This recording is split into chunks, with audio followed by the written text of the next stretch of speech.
महादेव ही इसके देवता है, महापर्व के, इस महापर्व के। हाँ, तो वो थोड़ा आपके शब्दों में उसको करते हैं। और महाशिवरात्रि ही क्यों है विश्राम के लिए? भाई देखिए, शिवरात्रि से संबंधित भी भाई तमाम कथाएं हैं। एक मान्यता है कि भाई इस दिन भगवान शिव का विवाह हुआ था। एक है कि एक किरात की कथा है कि किरात जो है भूखा प्यासा जंगल में वो बाण चला रहा था और रात में पत्ते गिरते रहे, रात भर वो लगा रहा, सुबह भगवान प्रसन्न होकर प्रकट हो गए। तो जो भी हो, इस महीने मनाई जाती, फाल्गुन महीने की चतुर्दशी को शिवरात्रि होती। तो शिवरात्रि में भगवान शिव का रुद्राभिषेक करना, उनकी पूजा यथाशक्ति करना, पार्थिव लिंग का पूजन करना इत्यादि ये सब किया जाता है। लोग व्रत रखते हैं भगवान के लिए, जैसे जन्माष्टमी पे भगवान के लिए, कृष्ण जी के लिए व्रत रखते हैं, रामनवमी के लिए रखते हैं, तो वैसे शिवरात्रि में व्रत रखते हैं। तो सामान्य व्यक्ति के लिए भाई व्रत रखना है, उनका जो यथाशक्ति पूजन हो, फूल माला दूध दही, भाई उनका अभिषेक होता है 5 चीज़ों से भगवान का। तो मान लीजिए आप मंत्र नहीं कर सकते तो आप वो चीज़ चढ़ा तो सकते ही हैं, दूध दही घी शक्कर शहद से भगवान को स्नान कराना, फिर साफ पानी से गंगा जल से स्नान कराना, फिर उनको पुष्पमाला इत्यादि जो उनका चढ़ाया जाता है, भांग इत्यादि धतूर इत्यादि चढ़ाना, और सफ़ेद वस्त्र यज्ञोपवीत भस्म चंदन धूप दिया जो भी प्रसाद है वो चढ़ाना, यही सामान्य पूजा है, यही सबके लिए करनी है। और भगवान शिव के नाम का स्मरण करें, जो जप मंत्र इत्यादि जो जिसका है वो करें, ये मूल है शिवरात्रि। अब भाई शिवरात्रि क्या है कि इन लोगों ने जो मेले की व्यवस्था बनाई है गवर्नमेंट ने, सरकार ने, तो वो मेला शुरू मानते हैं पौष पूर्णिमा से और शिवरात्रि तक वो माना जाता है। कई बार क्या होता है, पौष पूर्णिमा बाद में होती तो मकर संक्रांति से ही मेला माना जाता है, तो मकर संक्रांति से शिवरात्रि तक होता है, हर साल होता है। अब इस बार कुंभ पर्व है तो बहुत बड़े पैमाने पर हुआ, नहीं पहले तो जितना बड़ा कुंभ लगता था उससे बड़ा तो अब माघ मेला लगता है। भाई 54 में जो कुंभ लगा था 1954 में, तो उस कुंभ की जो क्षेत्र था वो तो संगम से केवल रेलवे ब्रिज तक था। आज तक तो उतने दिन में नहाने वाले ही नहीं पूरे पड़ते। ये है तो मूल रूप से क्या है कि शिवरात्रि भगवान शिव का आविर्भाव भी माना जाता है। भगवान शिव क्या है? भगवान शिव तो सनातन देवता है। तो और देखिए देवता जो हैं वो अवतार लेने में सबसे मेन है भगवान विष्णु, चूंकि उनके पास मेंटेनेंस डिपार्टमेंट है, आप समझ गए ना, सृष्टि को चलाए रखना, परिपालन करना, बनाना काम ब्रह्मा का है, नियंत्रित करने का काम भगवान शिव का है, और भगवान विष्णु का काम है पालन करना। तो वो अवतार लेते हैं, समय समय पर अपना डिसिप्लिन बनाते हैं। कई बार लोग प्रश्न करेंगे, भाई ये जो राक्षस हैं पैदा ही क्यों होते हैं? तो भाई क्यों ना हो भाई, आप ये कह दें कि मच्छर क्यों पैदा होते हैं, आदमी काटते हैं? अरे वो होते हैं, उनका काम है काटना है, आप अपना इलाज करिए। तो भाई भगवान तो सबका है भाई, 84 लाख योनियों में तो वो भी हैं, सब हैं, भूत प्रेत पिशाच बेताल वो भी तो हैं, तो वो भी तो उन्हीं की प्रजा हैं। भगवान ने तो व्यवस्था बनाई है, वो खुद तो कुछ नहीं करता, वो तो व्यवस्था उसकी चलती रहती है। अच्छाई जब नीचे जाती है तो बुरे लोग पीट पाट के उनको खराब करते हैं, फिर वो भगवान की स्मरण करते हैं, भगवान आते हैं उसको खत्म कर देते हैं। महिषासुर वध हो या रावण वध हो या कंस वध हो, भाई वो जो आए, जो पावर पाए, क्यों पाए, कहाँ से पावर आई उनके पास? आई तो तपस्या से ही। भी रावण ने ब्रह्मा जी से वरदान प्राप्त किए, हिरण्यकश्यप इत्यादि जो थे उन्होंने भी तो वरदान प्राप्त किए, महिषासुर के पिता ने ब्रह्मा से ही वरदान प्राप्त किया, परम तपस्वी थे। अब फिर जब वो पावर आ गई उनके पास तो उन्होंने सबको परेशान करना शुरू कर दिया।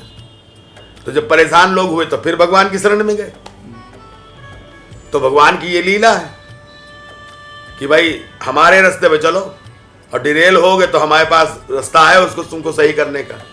जब भगवान का नाम लेते हुए कोई भावुक हो जाए बार बार, ये क्या चीज का, ये दृश्य को क्या कहना चाहिए, मतलब ये कौन से भाव होते हैं? मतलब भाई देखिए, हर चीज को आप शब्दों में बांध नहीं सकते, ठीक है। दैवत शक्ति का स्मरण होते हुए कौन व्यक्ति भावुक होगा? जिसको उस दैवत शक्ति का अनुभव हो। यानी कि अगर बगैर किसी सहारे के न तो पैतृक संपत्ति, न तो किसी प्रकार का कोई धन, न तो किसी और तरह का कोई साधन मेरे पास होते हुए भी मैं पिछले 8 वर्षों से आनंद पूर्वक रह रहा हूं। तो ये किसकी कृपा है? तो बच्चा अपने बाप से चॉकलेट पाके खुश होता ही नहीं होता, भावुक भी हो जाता है। तो जो हमको सब कुछ दे रहा है, तो उसका स्मरण होने पर भावुक हो जाना सामान्य बात है। रामायण आपने ऐसे खोल के ना पी लिया है कि आपकी हर बात में, आपके तंत्र में भी रामायण बचपन से हमने पढ़ी। मुझे और खास बात यह है कि कोई भी धर्म ग्रंथ जब आप बार बार पढ़ते हैं तो हर बार उसको आप नए रूप में पाते हैं, उसका नया अर्थ आपको उद्घाटित होता है। अब सबसे मुश्किल है कि रामायण के 5 सबसे पावरफुल जो दोहे श्लोक या जो है वो अगर देखिए, मैं ये नहीं कह सकता, इस बारे में कुछ नहीं कहूंगा। बस ये जरूर कहूंगा कि जो रामचरितमानस है उसका सबसे जो ज्यादा पढ़ने की चीज है वो शुरू में थोड़ा सा और आखिरी में उत्तरकांड। शुरू में क्यों? शुरू में आपको तुलसी जी की मॉडेस्टी देखने को मिलेगी, उनकी सरलता। वो क्या कहते हैं कि देव दनुज नर नाग सुर जच्छ पितर गंधर्व करऊं कथायब राम की कृपा करहु मिली सर्व। तो सबकी वंदना कर रहे हो, देव धनुज नर नाग सुर यक्ष पितर गंधर्व, सबकी प्रार्थना। और उस मॉडेस्टी का, उस सरलता का जो पराकाष्ठा है, वो कहते हैं सीय राम मैं सब जग जानी, करहु प्रणाम जोर जुग पानी। द्वैत से अद्वैत कि सारा संसार ही सीय राम में है, सब में सीताराम है। और अंत में जो तुलसी रामायण में वो है वाद विवाद, या कह दीजिए कथा, थोड़ा सा इधर आ जाइए, वो है ज्ञान भक्ति और वैराग्य का, काक भुसुंडी और गरुड़ संवाद। तो वहां वो कहते हैं कि भक्ति क्यों श्रेष्ठ है और ज्ञान थोड़ा कठिन है। क्यों? ज्ञान पंथ कृपान कै धारा, ज्ञान का रास्ता तलवार की धार की तरह है, क्योंकि ज्ञान को, ज्ञान का अभिमान हो सकता है और भक्त को अभिमान नहीं होगा। भक्ति में अभिमान का भाव ही नहीं, ज्ञान में अभिमान का भाव आ सकता है। इसलिए तुलसी के मत से ज्ञान से भक्ति श्रेष्ठ है। ठीक है, आप रामायण की कुछ चौपाई जिस अंदाज में आप ऐसे गा रहे हैं, आप सुनाते हैं। भाई भगवान जैसे कृष्ण जी ने गीता में कहा कि मन मना भव मद भक्तो मदयाजी माम नमस्कुरु, तो भगवान राम ने सब जगह नहीं कहा। एक बार राम जी बैठे थे, नारद जी आए, उन्होंने राम को प्रणाम कर लिया। अब भरत को लगा ये तो उल्टी गंगा बह गई, हमारे पिता तो खड़े हो जाते थे, अपना आसन छोड़ देते थे, और ये देवर्षि नारद हमारे भाई को प्रणाम कर रहे हैं, क्यों? तो वो कह कुछ नहीं सकते। लक्ष्मण के कान में लक्ष्मण, हमसे कोई मतलब नहीं, हनुमान जी से, हनुमान जी तुम ही कहो, वही सबसे खास थे भगवान के। तो कहते नाथ लखन कछ पूछन चाहे, ये कुछ पूछना चाहते महाराज।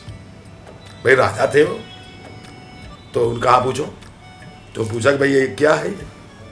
तब उन्होंने कहा मम माया संभव संसारा जीव चराचर विविध प्रकारा सब मम प्रिय सब मम उपजाये तिन मह पुनः मनुज मुहि भाये तिन मह पुनि विरक्त पुनि ज्ञानी ज्ञानी हूँ ते मोहि प्रिय विज्ञानी तिन हूँ ते मोहि प्रिय निज दासा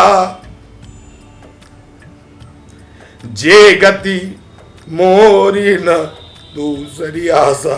माने जो मेरा भक्त जिसको मेरे अलावा किसी का सहारा नहीं, वो मेरा है। तो जब तक व्यक्ति के अंदर भाव नहीं है, भावो विद्यते देवम, तो वो वहां तक पहुंच नहीं सकता। क्योंकि नायम आत्मा प्रवचनेन लभ्यो न मेधया न च बहुना श्रुतेन। ये आत्म तत्व की उपलब्धि प्रवचन से नहीं हो सकती, मेधा से भी नहीं हो सकती, बहुत सुनने से भी नहीं होती। निरंतर अभ्यास से, अभ्यासेन तु कौन्तेय वैराग्येन च गृह्यते। मन पकड़ में आता अभ्यास और वैराग्य से, और उसमें जब व्यक्ति के अंदर भाव पैदा होता है, तब उसको भगवत कृपा से कुछ अनुभव होता।